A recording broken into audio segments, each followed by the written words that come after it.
നമസ്കാരം, V help ചാനലിൻ്റെ എല്ലാ പ്രിയപ്പെട്ട പ്രേക്ഷകർക്കും നൂലാമാലയുടെ മറ്റൊധ്യായത്തിലേക്ക് സ്നേഹപൂർവ്വം സ്വാഗതം. ഞാൻ നവീൻ പരങ്കാവ്. ഒരു നിറത്തെ കഷ്ണങ്ങളാക്കിയാൽ കിട്ടുന്ന ധാന്യം ഏത് എന്നാണ് ചോദ്യം. അതായത് ഒരു നിറം, ആ നിറത്തെ കഷ്ണങ്ങളാക്കിയാൽ കിട്ടുന്ന ധാന്യം ഏതാണ്?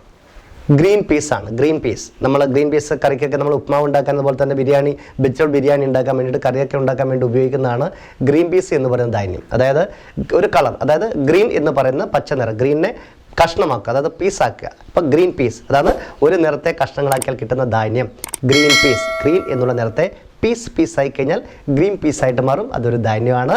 അപ്പം മനസ്സിലായല്ലോ.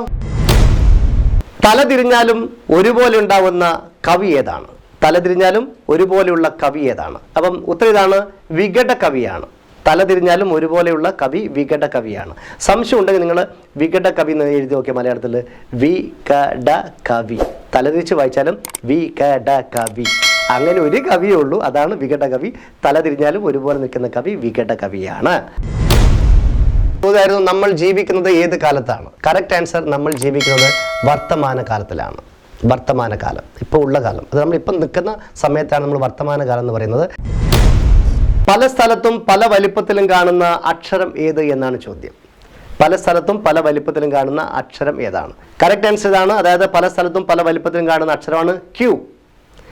ക്യൂ എന്ന് പറയുന്ന അക്ഷരം അല്ലേ, ക്യൂ എന്ന് പറയുന്ന അക്ഷരമാണ്. ഈ ക്യൂ എന്ന് പറയാൻ നമുക്ക് ബീവറേജിന് എടുക്കുക, പല വലിപ്പത്തിലും കാണാം. ഇപ്പം പല വലിപ്പത്തിലും പല സ്ഥലത്തും കാണുന്നതാണ് ക്യൂ എന്ന് പറയുന്നത്. ക്യൂ എന്ന് പറയുന്ന ഒരു അക്ഷരമാണ്, അത് പല സ്ഥലത്തും പല വലിപ്പത്തിലായിരിക്കും നമ്മൾ കാണുന്നത്.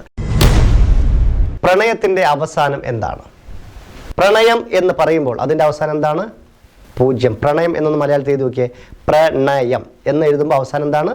0. പ്രണയത്തിൻ്റെ അവസാനം എന്ത്? ഉത്തരം 0 ആണ്. അപ്പം മനസ്സിലായല്ലോ.